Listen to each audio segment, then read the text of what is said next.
ओम वसुदेव सुतं देवं कंसचाणूरमर्दनम्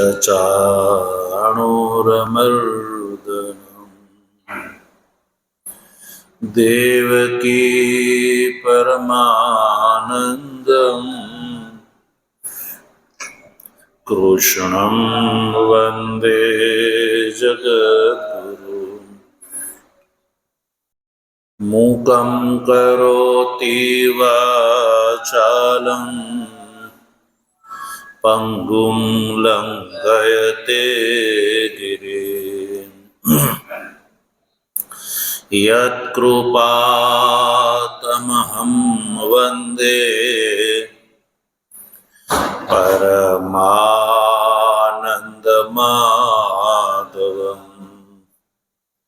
शङ्करं शङ्कराचार्यं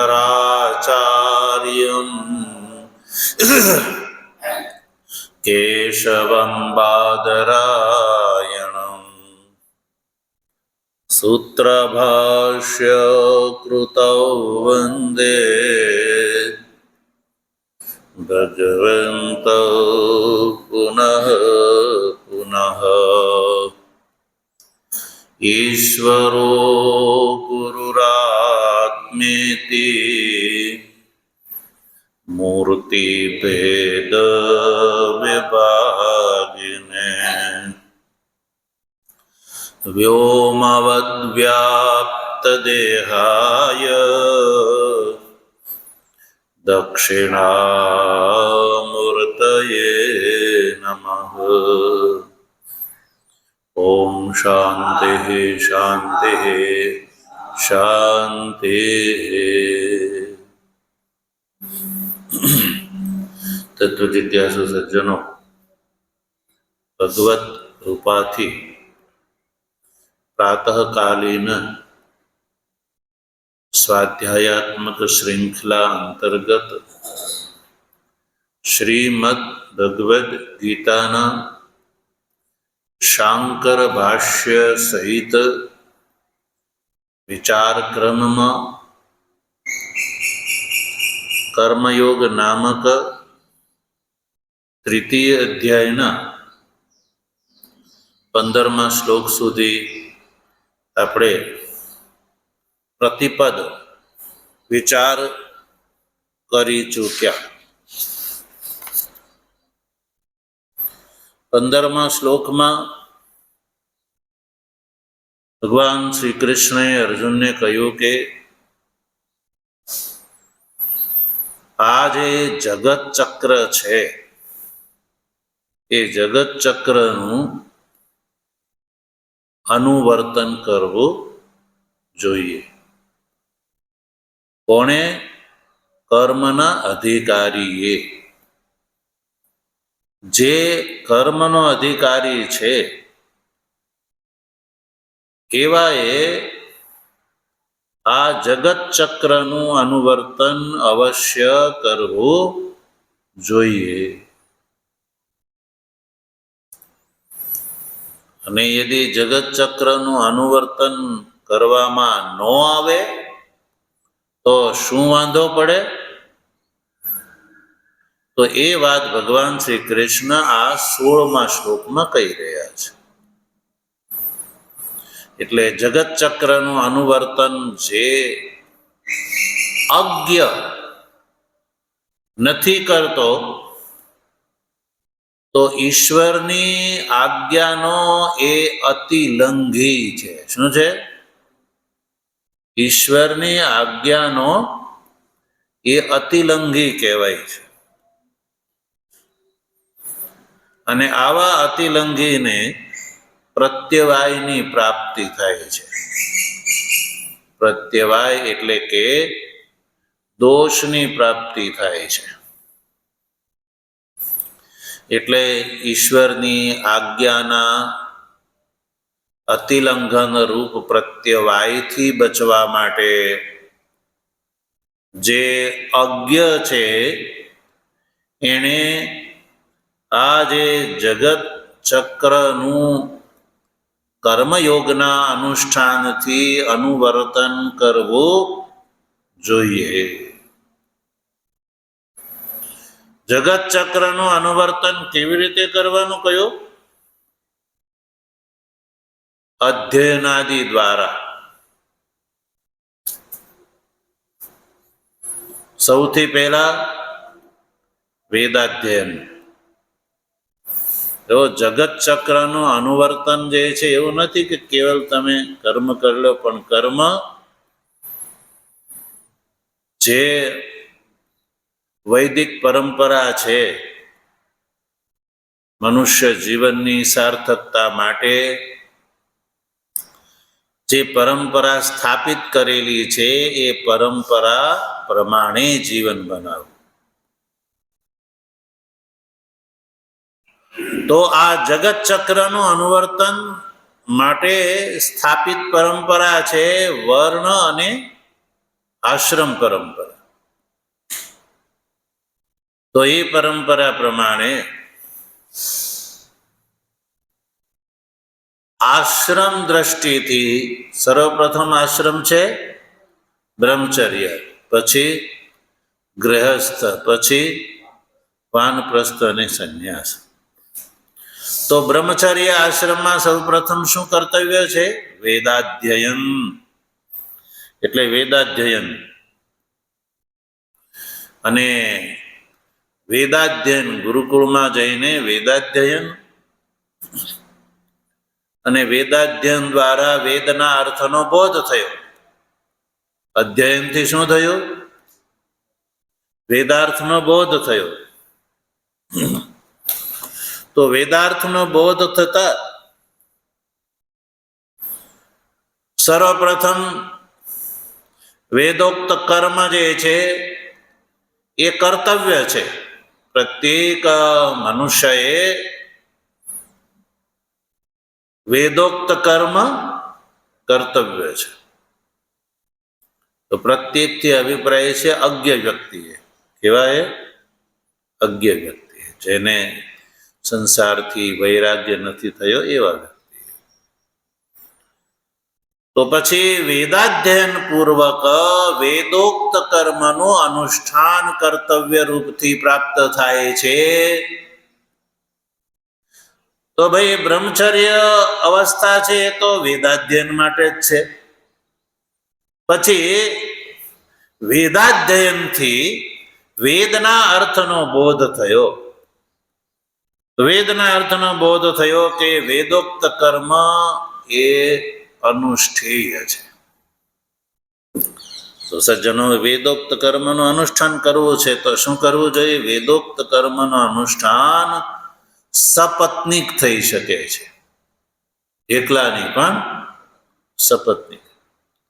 એટલે હવે શું વાત આવી કે ગ્રહસ્થાશ્રમનો સ્વીકાર. તો બ્રહ્મચર્ય અવસ્થામાં વેદાધ્યયન કરી લીધું એટલે ગુરુ દ્વારા સમાવર્તન સંસ્કાર કરવામાં આવે. સમાવર્તન સંસ્કાર થયા પછી અધિકારી વિવાહ સંસ્કાર કરે, કારણ કે સપત્નિક જ વેદોક્ત કર્મનું અનુષ્ઠાન સંભવે છે. એટલે તો પછી પત્નીનો પાણી ગ્રહણ કરીને ગ્રહસ્થાશ્રમના જે કર્મો છે પરંપરા પ્રમાણેના, પૂર્વમાં પરંપરાથી પૂર્વજોએ જે રીતે કર્મનું અનુષ્ઠાન કર્યું છે એ જ પ્રમાણે વેદોક્ત કર્મનું અનુષ્ઠાન કરવું.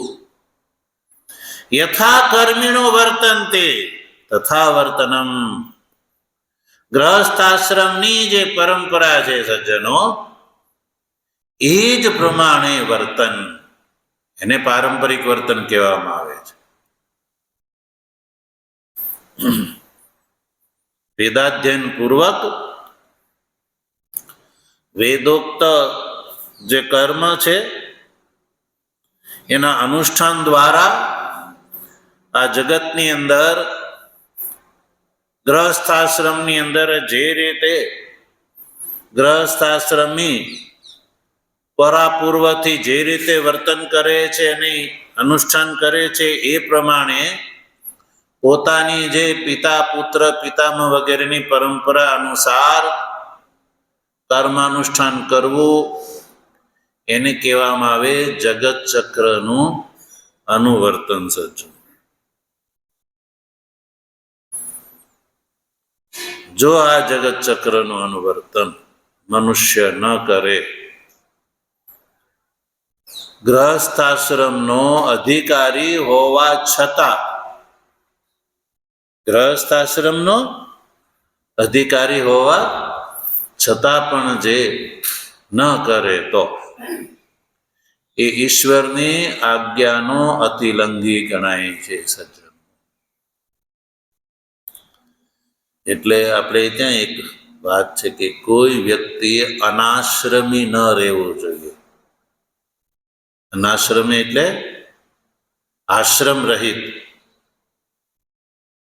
અનાશ્રમી ન તિષ્ઠેત, એક ક્ષણ પણ માટે અનાશ્રમી રહેવું જોઈએ નહીં. એ બ્રહ્મચર્ય આશ્રમ સમાપ્ત થયો એટલે તરત ગ્રહસ્થાશ્રમ, અને ગ્રહસ્થાશ્રમ પછી વાનપ્રસ્થ આશ્રમ, અને પછી સંન્યાસ. આ રીતે મનુષ્યનું જીવન સતત આ રીતે પ્રવૃત્તિશીલ રહેવું જોઈએ. અનાશ્રમી જે છે એ તો કોઈ કર્મનો અધિકારી નથી રહેતો. અનાશ્રમી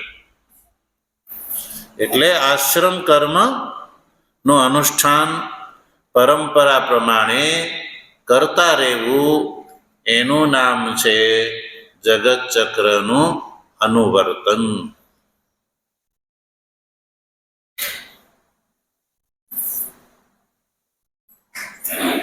અને અતિલંઘીને માટે પ્રત્યવાય લાગે છે એ વાત ભગવાન શ્રી કૃષ્ણ હવે આ 16મા શ્લોકમાં કરે છે. જો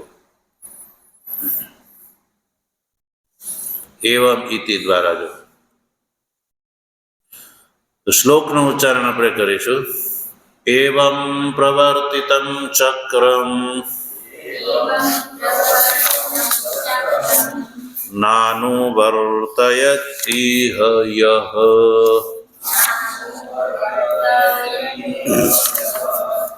અઘાયુરિન્દ્રિયારામો મોઘમ પાર્થ સજીવતિ.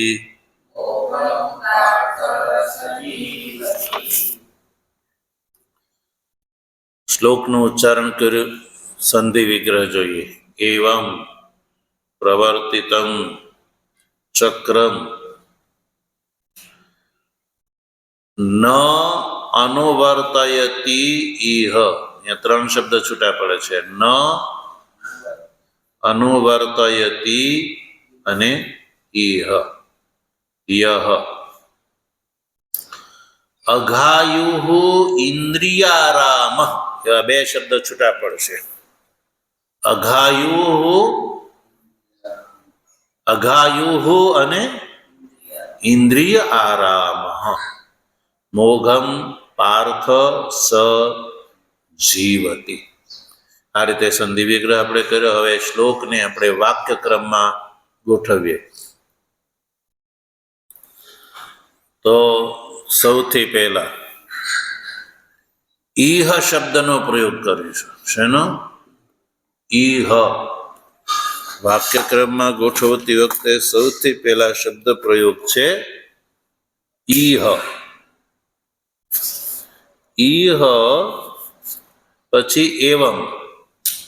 બોલો. ઈહ એવમ પ્રવર્તિતં ચક્રમ યહ ન અનુવર્તયતિ પાર્થ અઘાયુઃ ઇન્દ્રિય આરામઃ સ મોઘમ જીવતિ. આ રીતે શ્લોક છે એ વાક્યના રૂપમાં આપણે ને રૂપાંતરિત કરી દીધો. હવે જોઈએ. ઈહ સૌથી પહેલો શબ્દ છે ઈહ એટલે ભગવાન શ્રી કૃષ્ણ કહે છે કે હે અર્જુન, ઈહ ઈહ એટલે આ લોકમાં એટલે કે મનુષ્ય જન્મ ધારણ કરીને મનુષ્ય શરીર પ્રાપ્ત કરે એટલે કે મનુષ્ય લોકમાં ભગવાને આપણને મનુષ્ય શરીર આપ્યું છે. તો આ મનુષ્ય લોકમાં આપણો આ લોક કયો કહેવાય ત્યારે? મનુષ્ય લોક. એટલે કે આ મનુષ્ય લોકમાં ઈહનો અર્થ છે. એવમ એવમ એટલે ભગવાન શ્રી કૃષ્ણે કયા પ્રમાણે? એવમ એટલે આ પ્રમાણે. એવમનો અર્થ છે આ પ્રમાણે. ઈશ્વર દ્વારા વેદ યજ્ઞ પૂર્વક જે જગત ચક્ર, એવમ એટલે જો ભાષ્યમાં એવમનો અર્થ છે ઇત્થમ. ઇત્થમ એટલે ઈશ્વરેણ વેદ યજ્ઞ પૂર્વકમ જગત ચક્રમ. એવમ ઈશ્વરેણ એ શેષ વચ્ચે લેવાનું.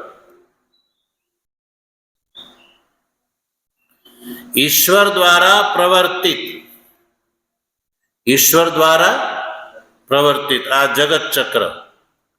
જગત ચક્ર કોના દ્વારા પ્રવર્તિત છે? ઈશ્વર દ્વારા. એટલે ઈશ્વર દ્વારા પ્રવર્તિત જગત ચક્ર યહ ન અનુવર્તયતિ. યહ એટલે જે વ્યક્તિ આ જગત ચક્રનું અનુવર્તન નથી કરતો. હે પાર્થ, સ અઘાયુ ઇન્દ્રિયારામ. એવો વ્યક્તિ છે એ અઘાયુ છે. એનું જીવન કેવું છે? અઘાયુ છે. અને એ વ્યક્તિ ઇન્દ્રિય આરામ છે. અને અઘાયુ અને ઇન્દ્રિય આરામ એનું જીવન હોવાથી મોઘમ જીવતી, એનો જીવન જે છે એ વ્યર્થ છે. એવું છે? વ્યર્થ છે. એના જીવવાથી સંસારને લાભ નથી.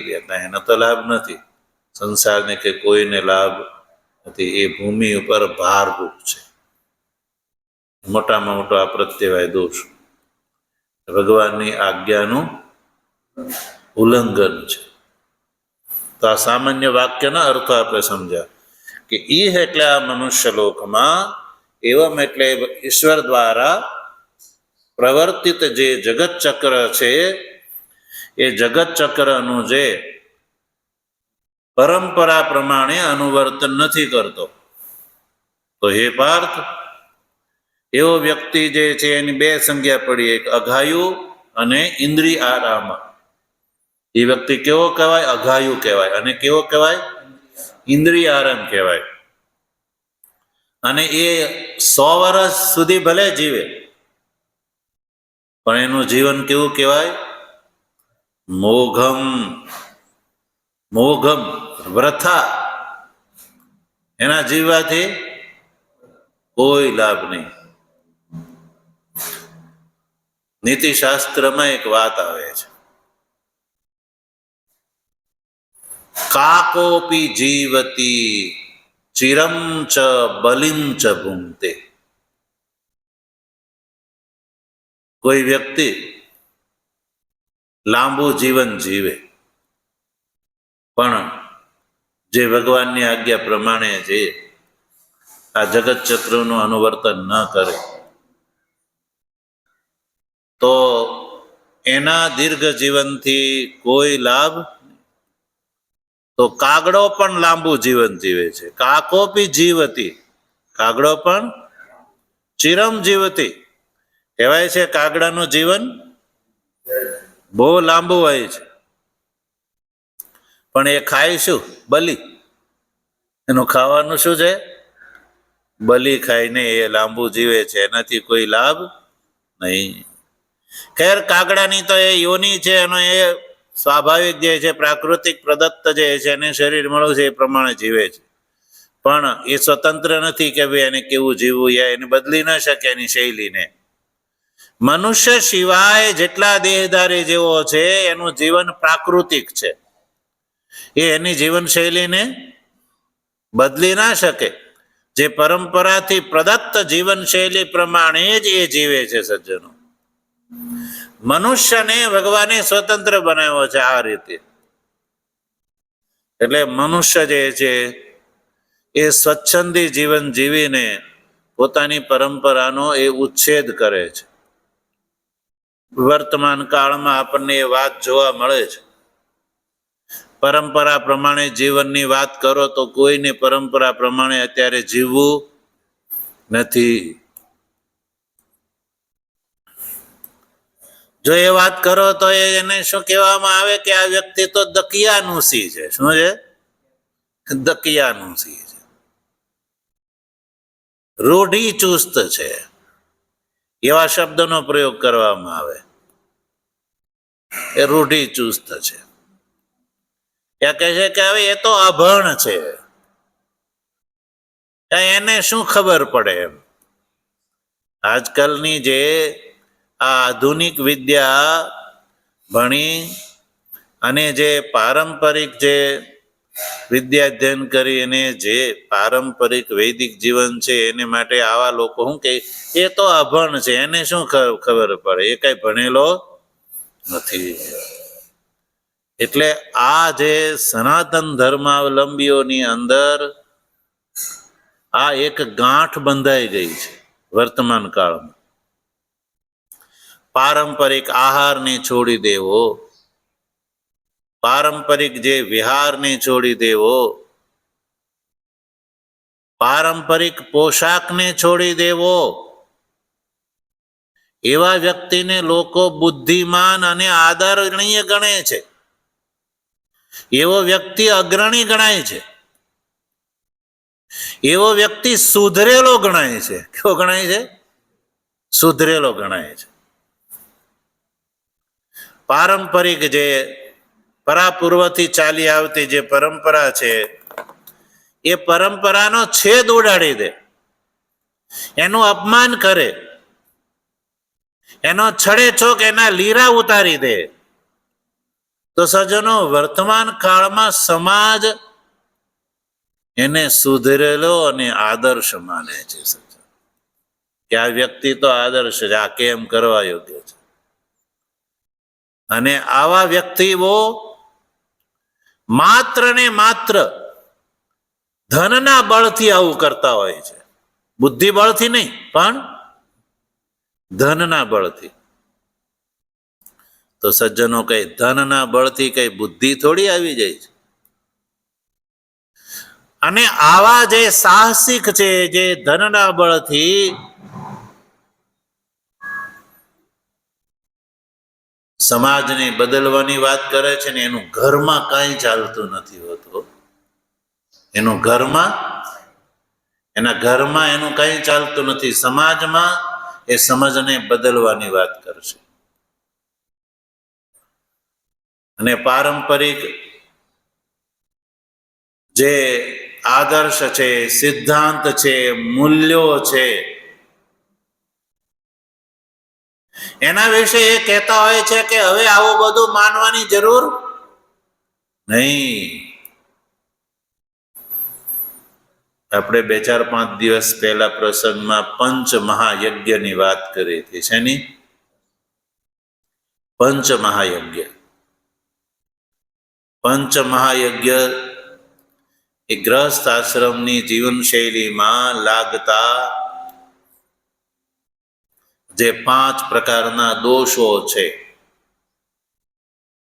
જે કમ્પલસરી દોષ થાય જ છે, એ 5 પ્રકારના દોષોની નિવૃત્તિ માટે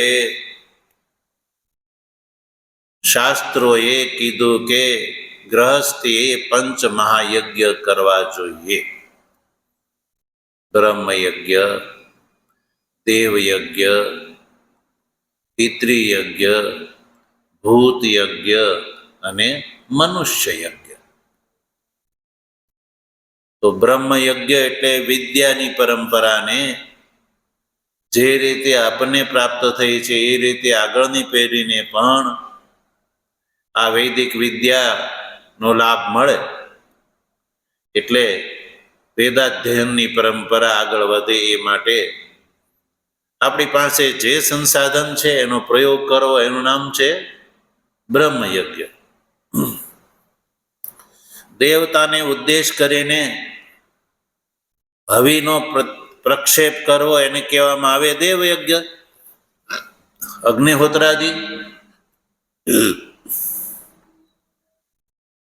મનુષ્ય યજ્ઞ એટલે કે અતિથિનો આદર સત્કાર કરો. મનુષ્ય પ્રત્યે પરસ્પર વ્યવહાર જે છે એ યોગ્ય વ્યવહાર કરો. છળ કપટ ઈર્ષ્યા દેખાય પાખંડથી રહિત વ્યવહાર કરો. ભૂત યજ્ઞ એટલે આપણી આજુબાજુમાં રહેતા ગ્રામ્ય પશુઓ અને આરણ્ય પશુઓ, એને માટે ભોજન અને જળની વ્યવસ્થા કરવી એ જે તે વિસ્તારના લોકોનું કર્તવ્ય છે. પશુ દૂધારા પશુઓ જે છે એ રાખે, એને તો દૂધ મળે છે એટલે એની તો ભોજનની વ્યવસ્થા મનુષ્ય કરે.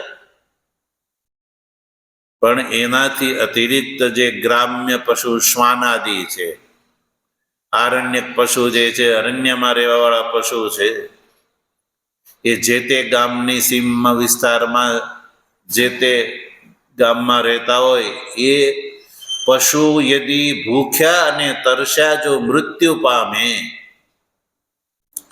જે ગામના સીમાડાની હદમાં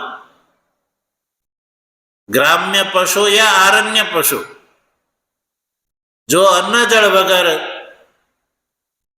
એનું મૃત્યુ થાય તો એનો દોષ એ આખા ગામની ઉપર લાગે છે, એક વ્યક્તિ પર નહીં. પણ કારણ કે જે તે ગામની સીમની અંદર રહેતા ગ્રામ્ય પશુ અને આરણ્ય પશુનું જીવન અને એની રખેવાળી એ આખા ગામનો કર્તવ્ય બની જાય છે.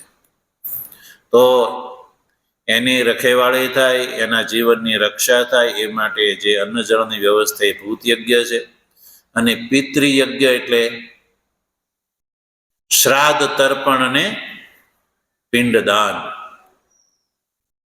હવે જો આજે આવા જે આ સુધારાવાદી જે પોતાને સુધારાવાદી કહે છે, સુધરેલા નથી, એ બગડેલા છે. આવા બગડેલા છે. કારણ કે એને બગડેલા અને સુધરેલા કોને કહેવાય, એની પાસે એવો કોઈ નિશ્ચિત માપદંડ તો છે નહીં કે કોને બગડેલા કહેવાય ને કોને સુધરેલા કહેવાય.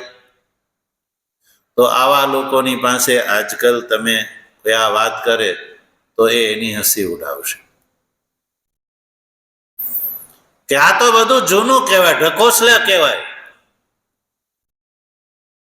આવા જે જીવો જે છે એ પંચ મહાયજ્ઞાદિના અવશિષ્ટ અન્નથી રહેલું ભોજન પવિત્ર ગણાય છે, નિષ્પાપ ગણાય છે. એવું ભોજન કરવામાં એની રુચિ નથી. અને આવી વિચારધારા વાળા જીવો કુટુંબ પરિવાર સહિત હોટલમાં જઈને એ ભોજન કરી અને હજારો રૂપિયા ત્યાં દઈને આવશે. હોટલ વાળા કે ફ્રીમાં આદર થોડા જમાડે છે, હવે આવો, અને એ કઈ શુદ્ધ રીતેથી જમાડે છે. તો આવા લોકો જે છે એ આવા જીવનને પ્રોત્સાહિત કરે છે અને પારંપરિક જીવનશૈલીનો છેદ ઉડાડે છે, એની હાંસી મજાક કરે છે. તો સજ્જનો, ઈશ્વરની આજ્ઞાના અતિલંઘનનો દોષ એ ઈશ્વરના કોપથી પ્રાપ્ત થાય છે. કારણ કે પ્રત્યવાયનો જે દાયરો છે, પરિમાણ છે, એ વધતું જાય છે. તો વધતું જાય તો એ મનુષ્ય જાતને અને અન્ય પશુ પક્ષી વગેરેને બધાને ભોગવવું પડે છે. એટલે પશુ પક્ષીનું જીવન જે છે એ તો પ્રાકૃતિક છે, પણ મનુષ્યએ આજે પોતાની જીવનશૈલીની અંદર જે દખલગીરી ઊભી કરી, પ્રાકૃતિક જીવનશૈલીની અંદર દખલગીરીની અસર અત્યારે પશુ પક્ષી ના પ્રાકૃતિક જીવનમાં પણ થઈ રહી છે. એટલે અત્યારે પશુ પક્ષી માટેની હોસ્પિટલોની જરૂર પડી, પહેલા હતી નહીં.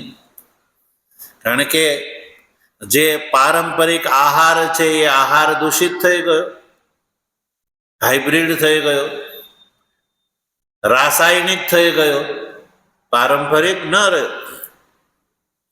તો એવો રાસાયણિક જે હાઇબ્રિડ જે છે, અન્નજળ અન્ય પશુ પક્ષી આરોગ્ય, તો એના જીવનની અંદર પણ બાધા આવે છે સજ્જનો.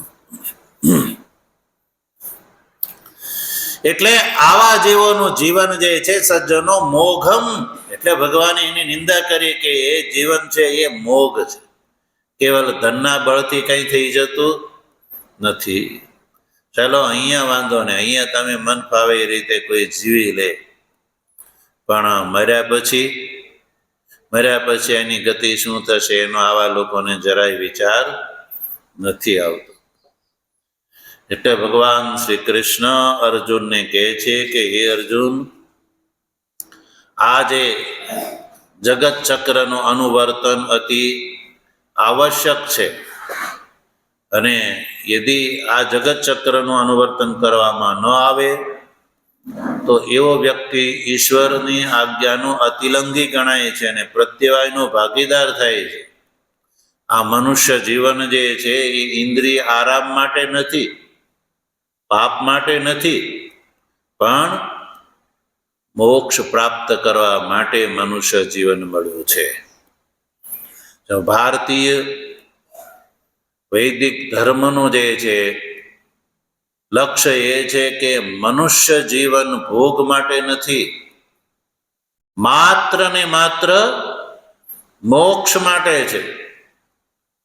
એટલે વૈદિક દ્રષ્ટિથી મનુષ્યના જીવનની જે શૈલી અને જે પરંપરા ચલાવી છે એમાં ક્યાંય ભોગને પ્રાધાન્ય નથી, પ્રત્યેક ક્ષણે યોગને પ્રાધાન્ય છે, સાધનાને પ્રાધાન્ય છે.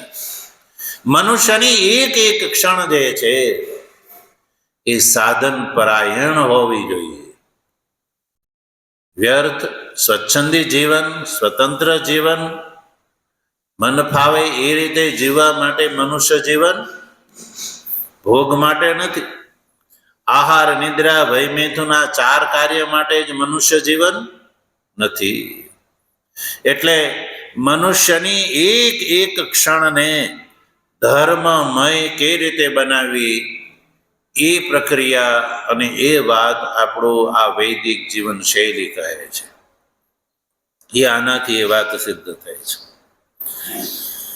એટલે ભગવાન શ્રી કૃષ્ણે કહ્યું કે હે અર્જુન, આ રીતે ઈશ્વર દ્વારા પ્રવર્તિતા જે જગત ચક્ર છે એનું અનુવર્તન જે કર્માનુષ્ઠાનના માધ્યમથી નથી કરતો, એટલે કે બ્રહ્મચર્ય અવસ્થામાં વેદાધ્યયન, ગ્રહસ્થાશ્રમમાં વેદોક્ત કર્મનું એપ્લિકેશન લાગુ કરવું, અનુષ્ઠાન કરવું, અને વાનપ્રસ્થ આશ્રમની અંદર શ્રદ્ધા તપાદીનું અનુષ્ઠાન, સંન્યાસ આશ્રમની અંદર જ્ઞાનનો લાભ, અને અંતમાં જીવન મુક્તિ.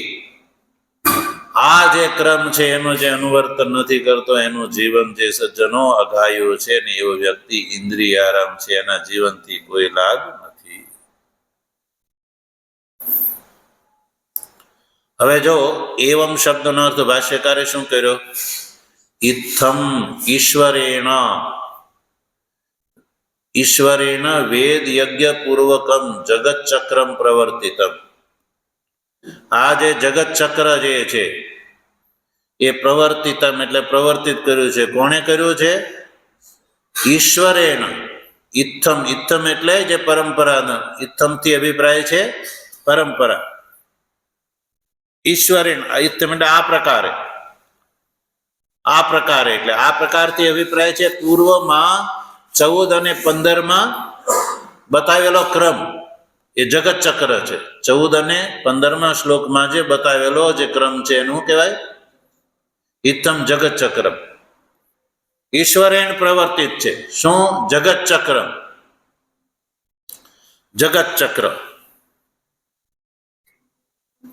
હવે એવમ પદનો અર્થ બતાવે વેદ યજ્ઞ પૂર્વકમ. એવમ એટલે કયા પ્રમાણે? વેદ યજ્ઞ પૂર્વકમ જગત ચક્રમ પ્રવર્તિત. જગતનું ચક્ર પ્રવર્તિત કર્યું છે. કઈ રીતે કર્યું છે? વેદ યજ્ઞ પૂર્વકમ. જગતનું ચક્ર જે છે એ વેદ યજ્ઞ પૂર્વક પ્રવર્તિત છે. તો વેદ યજ્ઞ એટલે વેદ અને યજ્ઞ. વેદ અને યજ્ઞ બે જુદા જુદા ગ્રહણ કરવાના છે. વેદ અને યજ્ઞ. વેદ અને યજ્ઞ એ બે પૂર્વ. વેદ યજ્ઞ પૂર્વો યસ્મિન. વેદ અને યજ્ઞ એ બે પૂર્વ છે, પહેલા છે. એના આધારે જે ચલાવેલું જે ચક્ર એને કહેવામાં આવે વેદ યજ્ઞ પૂર્વકમ. એટલે પૂર્વમાં વેદ એટલે વેદના કથન પ્રમાણે, અને યજ્ઞથી અભિપ્રાય છે કર્મ. વેદોક્ત કર્મનું અનુષ્ઠાન. અથવા વેદ અને યજ્ઞ, વેદ યજ્ઞાભ્યામ સહ, વેદ અને યજ્ઞ સહિત. વેદ છે એ પ્રમાણ છે. વેદ છે એ પ્રમાણ છે. અને વેદના અધ્યયનથી વેદનો અર્થ છે યજ્ઞ. કર્મકાંડનો અર્થ છે યજ્ઞ. અને એ યજ્ઞનું અનુષ્ઠાન એ માટે ગ્રહસ્થાશ્રમ. વેદાધ્યયન માટે બ્રહ્મચર્ય આશ્રમ અને વેદોક્ત યજ્ઞના અનુષ્ઠાન માટે ગ્રહસ્થાશ્રમ. આ રીતે જે પ્રવર્તિત ચક્ર છે ભગવાન ઈશ્વર દ્વારા પ્રવર્તિત છે. શું પ્રવર્તિત છે? જગત ચક્ર. જગત ચક્ર એટલે જગતનું ચક્ર. તો શું જગતનું આ ચક્ર દેખાય છે કે નહીં તમને? તો જો ચક્રની જેમ ભ્રમણશાલી છે આ સંસાર, ચક્ર જેમ ફરે છે ને એમ આ ચક્રવત ભ્રમણશાલી હોવાથી ભગવાને અહીંયા જગત ચક્ર શબ્દનો પ્રયોગ કર્યો છે. ચક્રમ ઉપરથી લગાડો, જગત ચક્ર. કેમ ચક્રની જેમ ભ્રમણશાલી છે? તો જો એ આપણે પાછલા 14મા અને 15મા શ્લોકમાં એ ચક્રને જોઈ લીધું. તો એ ચક્રની જેમ ભ્રમણશાલી છે કે નહીં, ગોલ રાઉન્ડ. ભૂતો શેનાથી ઉત્પન્ન થાય છે? અન્નથી. અન્ન શેનાથી ઉત્પન્ન થાય છે? પર્જન્યથી. પર્જન્ય શેનાથી ઉત્પન્ન થાય છે? યજ્ઞ એટલે અપૂર્વથી. અને અપૂર્વ શેનાથી ઉત્પન્ન થાય છે? તો કયું? કર્મથી. અને કર્મ શેનાથી ઉત્પન્ન થાય છે? તો કયું? વેદથી. વેદ શેનાથી? તો કે અક્ષર વિનાશી પરમાત્માથી. એટલે વેદ છે સર્વાર્થ પ્રકાશક છે, સર્વગત છે. એવા જે વેદ છે એ યજ્ઞની અંદર પ્રતિષ્ઠિત છે, નિત્યમ યજ્ઞની અંદર પ્રતિષ્ઠિત છે. એટલે કે વેદનો જે કર્મકાંડ છે એનું તાત્પર્ય છે યજ્ઞ. એટલે ઈશ્વર દ્વારા પ્રવર્તિત એટલે આ યજ્ઞ છે એ મનુષ્યએ ગ્રહસ્થાશ્રમમાં એનું અનુષ્ઠાન કરવામાં આવે, સજ્જનો એનું અનુષ્ઠાન કરવામાં આવે તો શું થાય? અક્ષરથી પરમાત્માથી ઉત્પન્ન બ્રહ્મ દ્વારા, વેદ દ્વારા વેદોક્ત જે કર્મ છે એનું અનુષ્ઠાન કરવાથી શું ઉત્પન્ન થાય છે? અપૂર્વ ઉત્પન્ન થાય. કર્મથી શું ઉત્પન્ન થાય? અપૂર્વ. અને અપૂર્વથી શું ઉત્પન્ન થાય? પર્જન્ય. પર્જન્યથી શું ઉત્પન્ન થાય? અન્ન. અને અન્નથી શું ઉત્પન્ન થશે? ભૂતો, પ્રાણીઓ. તો આ ચક્ર ચાલતું રહેવું જોઈએ કે નહીં? પ્રાણીનું જીવન છે. 4 પ્રકારના જરાયુજ, આંડજ, ઉદ્ભીજ અને સ્વેદજ પ્રકારના પ્રાણીઓ જો જીવિત ન રહે તો સંસારની અંદર શું રહે? અહીં રહે? સમાપ્ત થઈ જાય સંસાર. એટલે આ જે ચક્ર છે એ ચક્રનું અનુવર્તન એ ઈશ્વર દ્વારા વેદ યજ્ઞ પૂર્વક પ્રવર્તિત ચક્ર છે. ભગવાન કે દંડો લઈને સામે ઉભા રહેતા નથી. એટલે આ વેદ એ જે છે એ આપણી સામે પ્રમાણ છે. અને વેદનું અધ્યયન દ્વારા વેદાર્થનો બોધ અને વેદાર્થના બોધથી વેદોક્ત કર્મનું અનુષ્ઠાન એ પ્રવર્તિત ચક્ર છે, ઈશ્વર દ્વારા પ્રવર્તિત છે.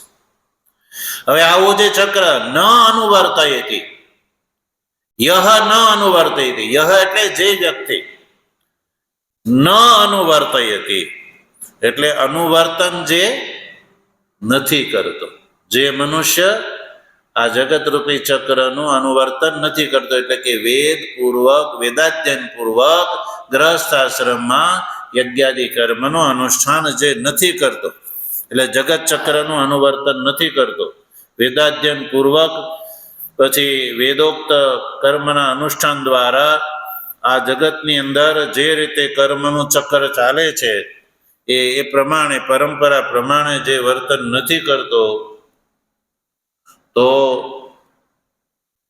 ભગવાન કહે છે કે એ અઘાયુ છે. જો લોકે, ઈહ નો અર્થ કર્યો લોકે, યહ, યહ એટલે જે વ્યક્તિ. જો ભગવાન શ્રી કૃષ્ણ સજ્જનો અહીંયા યહ શબ્દનો પ્રયોગ કર્યો, એટલે યહથી મનુષ્ય માત્ર ગ્રહણ થાય છે. યહ ન અનુવર્તય, યહ એટલે જે મનુષ્ય અનુવર્તન નથી કરતો. તો અહીંયા યહ શબ્દનો સંકોચ કરવાનો છે, યહ શબ્દનો સંકોચ કરવાનો છે. શા માટે સંકોચ કરવાનો છે? જો યહ શબ્દનો અર્થ મનુષ્ય માત્ર માટે જો આ જગત ચક્રનું અનુવર્તન કર્તવ્ય હોત, તો અહીંયા જ્ઞાની અજ્ઞાની બધા ગ્રહણ થઈ જાય. યહ શબ્દથી બધા ગ્રહણ થઈ જાય. એટલે યહ શબ્દથી અભિપ્રાય છે, જો ભાષ્યકારે સ્પષ્ટ કર્યું, કર્મણિ અધિકૃત. આ જગતના ચક્રનું અનુવર્તન કરવાની જવાબદારી કોની છે? જે કેવલ કર્મનો અધિકારી છે એની, બ્રહ્મજ્ઞાનીની નહીં. પણ જે કર્મનો અધિકારી છે એના માટેની સજ્જનો આ વાત છે, કર્મણે અધિકૃત.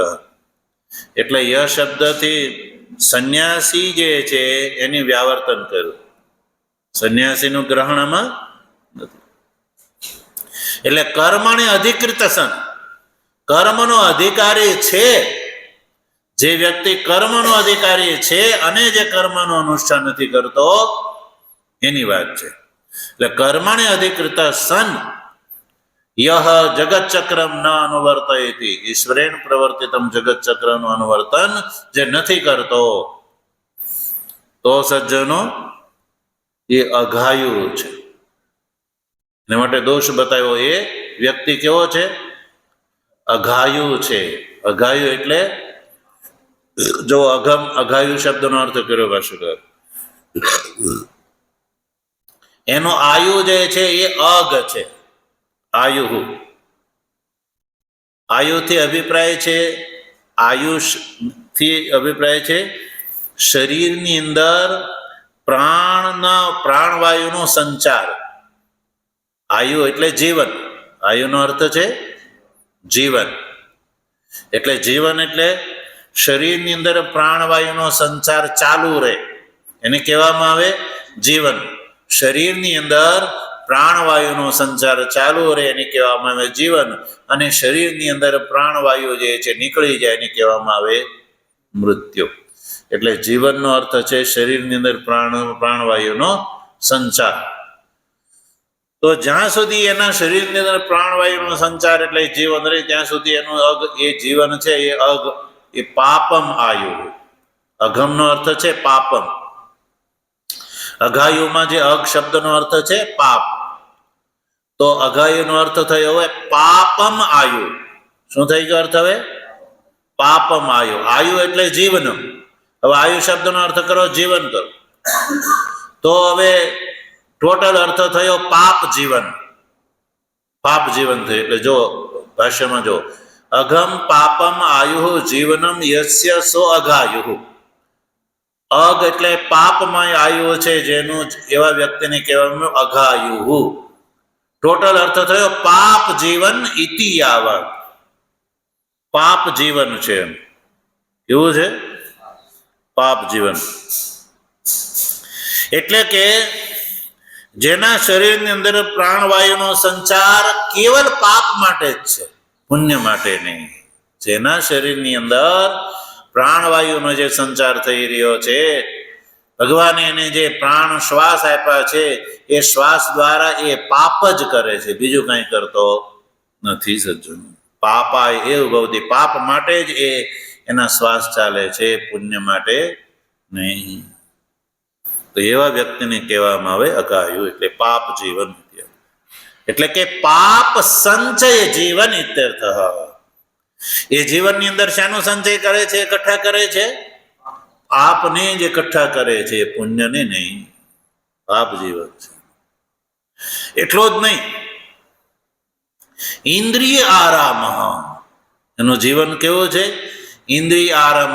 ઇન્દ્રિય આરામ એ સંજ્ઞા છે કોની? આવા વ્યક્તિની. કેમ કે ઇન્દ્રિય હિ આરામ આરમણમ આ ક્રીડા વિશેષો યસ્ય સ ઇન્દ્રિય આરામ.